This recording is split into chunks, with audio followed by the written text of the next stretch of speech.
Thank you so much for stopping by my channel. I'm Jasmine Goodwin, and in today's video I want to show you how I use these watercolor flowers to create a Mother's Day card. So let's get started. The first thing we have to do is to go ahead and remove the background for all the different motifs, and let's do that. So usually what I do is I go ahead and create a new layer. So in my layers panel I just create a new pixel layer. I select the flat fill tool, the little bucket, and I just click anywhere on the screen in the artwork area to fill that layer. So now I have a dark color layer, and you want to have a dark color because I'll show you later on. You'll see that it's easier to see if you have any additional things to remove when you have a darker color background. So that's my recommendation. The next step is let's keep the original and let's make a duplicate of that. It's Ctrl J in your keyboard if you're using a PC, and then I move it up just above that layer. And I always like to keep my original in case I want to use it for something else later, or if I want to just cut different things. So the other thing is my scanner creates this little shadow because I have the paper is a little bit larger than the screen. So usually what I do is I add an adjustment in the levels, and I just enough to clear this up just a little bit. And what I do is in the white level I just change it to 90.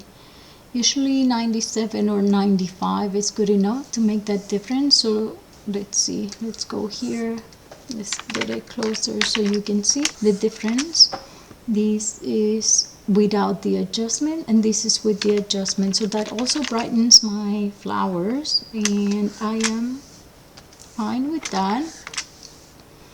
So just a little bit, let's look at that again. Okay, so it doesn't make a big difference, so usually I like to keep it the way that I painted it without changing it too much. So I like these, and then the next thing I do is just hit merge with that layer, and then it merges with that layer. And now it should be easier to pick a lot of this white background. So the next step is to go here in the flood selection tool and just make sure that at the top you have a small tolerance. I usually use between 5 and 8% to make sure I pick all the white. I have some areas where that may be a little bit too much, but that's okay. If we have to fix it, I'll show you how to fix it. But then let's keep the 8%, make sure that it says contiguous. The contiguous is checked, and then let's just click in the white space in the artwork, and then that's going to select all the white that is contiguous. So I see this area here that it's picking up a little bit of the pink, and I don't want to select that, so I go to my selection tool, the lasso, it's called the freehand selection tool, and I just use the Alt, and then I try to go around it and make sure that it's not selected, and then hit the Alt again, and then it gives you a little minus sign, which means that it's going to remove this area here from the selection. So that's good, and now I have a little bit of white, but I can use the eraser for that just to make sure there's nothing else that I have to clean up. For this area, for example, I don't like that it's all ragged, so I want to just kind of smooth it up a little bit, and then if I have to erase, I can erase that. The same thing here, hit Alt and just remove that from the selection, and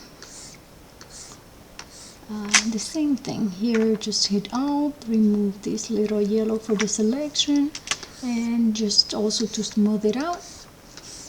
And now everything is looking good. One little piece here, and now let's make it looks good in terms of the selection. So now I can go ahead and hit delete, and I can delete the background, and now I can Control D to deselect or escape. It deselects, and now I have a lot of this white here that I want to remove as well. So just go back to the flood select tool, the little one, and we can remove some of these areas. Just click on them and click delete, and there's quite a few more than I expected. So I'm gonna go through these very quickly, but it's basically I just hit select that area, click on the area, and just click delete. And that's looking good, and it's going fairly quick except for this one. I don't want to remove a lot of that pink, so the same thing, I want to come back to this one for a moment. So I'm going to deselect that, and let's do the ones that are a little bit easier, and then we'll do that one. Okay, this one is fairly good, but I still get some of these areas that I don't like. So the same process, go back to my freehand selection tool and select all to remove some of that selection. And there you go, that one looks good, and that one looks a little bit better. And then there's some of these areas that I just want to smooth them out a little bit. And that one I grabbed a little bit too much, but we can erase it if we need to. And okay, so this selection looks good now. Okay, so now I can go ahead and delete that, and let's keep going back to the magic wand, the fly selection tool, and delete all these. There's a lot of deleting here, but I'm going as quickly as I can so that we can move on to the next step as quickly as possible, because I want to show you the whole process and go ahead and make a fun card for Mother's Day. Okay, so some more areas here.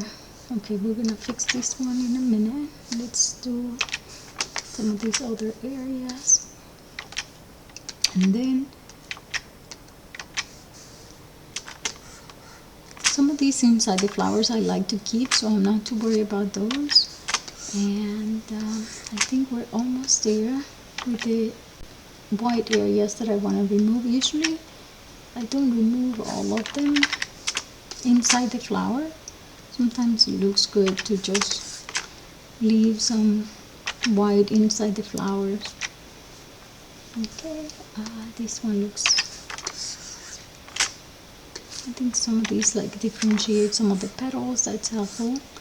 And here in the leaves a little bit, and okay, maybe here.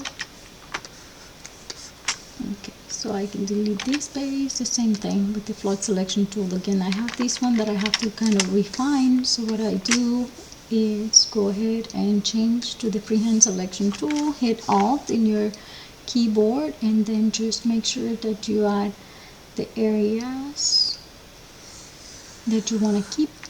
Okay, and this one, for example, I just want to kind of smooth it out a little bit.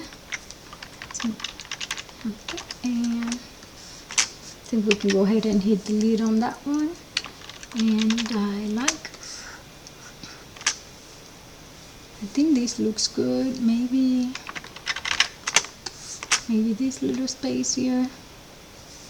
Go back to the flood selection tool. I know that's probably a little bit too much, but I like that. Okay, so now everything is selected, but if you see from the dark background, there's some areas, like for example here, there's a lot of this little white edge, and that's the next thing we want to remove. So let's go back, deselect that, Control D to deselect, and let's make sure that we have most everything selected. So now the goal is to remove that little halo, or that little white that forms, that it's still left in the selection. So in order to do that, I have my trusty macro that I love to use, but basically what it does is makes the selection and shrinks the selection, or just make it a little bit smaller, so it brings it in. And once it brings it in, I can then delete the excess. So I'll show you, let me go back and show you very close in an area that it's easier to see. So the first thing, in order to do that, so you can go to pixel and selection, pixel selection, and select from layer, and it's going to select the artwork. That's one way to do it. The other way that you can do it, Control D to deselect, is, if you like to use the shortcuts, it's Control and just click on the actual thumbnail, and it also makes the same thing. So I like doing that because I like shortcuts. So now let's focus on removing that little white halo. So I'll show you first, now that we have the selection.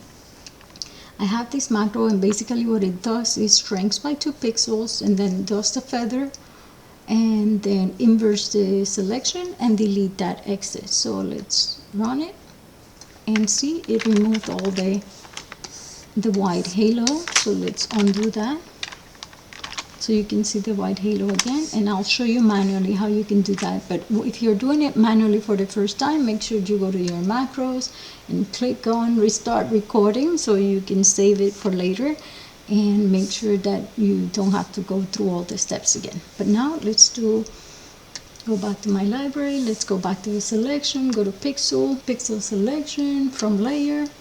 Now everything is selected. Now you go to pixel, and you want to pixel selection again, and you go to grow and shrink. So we need to shrink the selection, so you're going to use the minus, and we're going to use the 2 pixels similar to my macro, and then you hit apply. So you can see that it brought in the selection in just by 2 pixels. And now the next step, pixel selection, feather is 0.5, and hit apply, and now it feathers that selection. Now I want to go to pixel selection, invert that selection, and then I can go ahead and hit delete, and it removes that. So those are all the steps that I have in that same macro. So I just click one button and it's done every time. So I don't have to do it every time.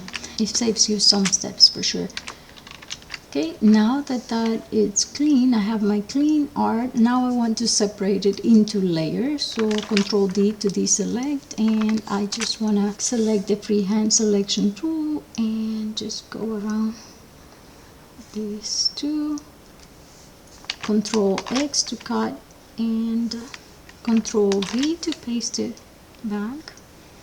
And then make sure you go back to the original layer if you're in the right layer, and then Control D to deselect. Make sure you have the freehand selection tool, and then select any other artwork. In this case, I need to select this other leaf branch and put it in a separate layer. Now that I have it selected, I can click Control X and Control V, and that cuts and paste it in a new layer. So now I can hide those two, Control D to deselect, and I have my flowers in a separate layer.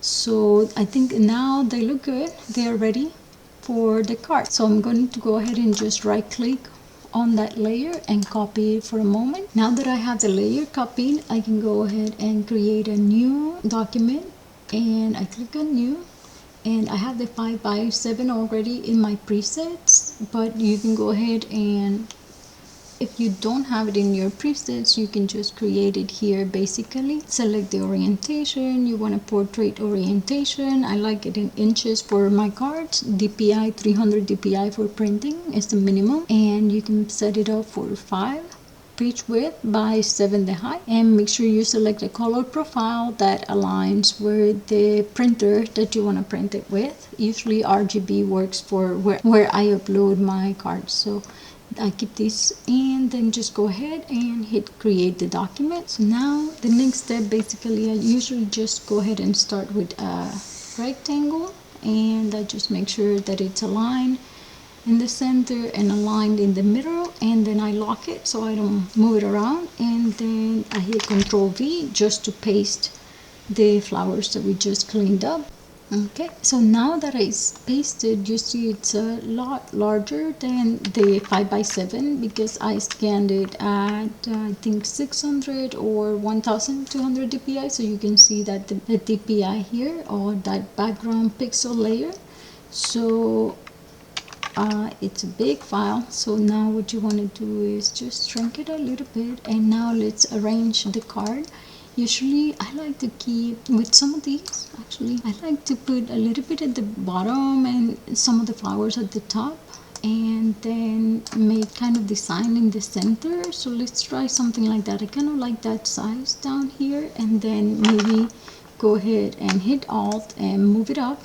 And when you're hitting Alt, it actually, what it does is makes a duplicate. I like that. And now I have the orange flowers here and the yellow orangey flowers here a little bit. And I kind of like these layout, but what I want to do is to just rotate it a little bit. Yeah, I kind of like that. And maybe I can make it just a little bit smaller so that I can get more flowers up here. And I like that. The next thing I like to do is to now match the background color to some of the flowers and something that brings a little bit more life around it. So I'm going to go select the rectangle layer, and I like to usually go ahead and select a color from the flowers. Let's say maybe a little bit of this light yellow, and I like that, but I think it needs to be a lot lighter, and I think that's good enough. So that's gonna be the background color. And now to put the sentiment, what I like to do in this one is just go ahead and make a rectangle where we can put something along the lines of Happy Mother's Day, because this is a Mother's Day card. And now I want to put it over here. I have already a color on the actual rectangle, and I want to add some little bit of some stroke and play with the stroke to see if we can make it look a little bit nicer. So let's add, click on the stroke. If you don't have the stroke panel here, you can always go ahead and on the three dots down here and basically go to the panels, find your stroke,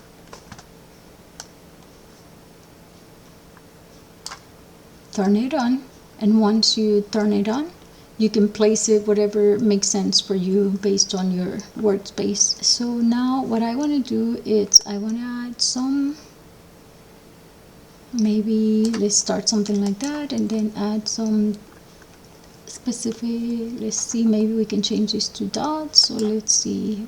Ooh, that looks good.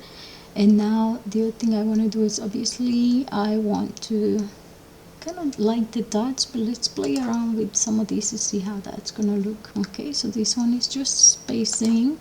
This other one makes them a little bit bigger.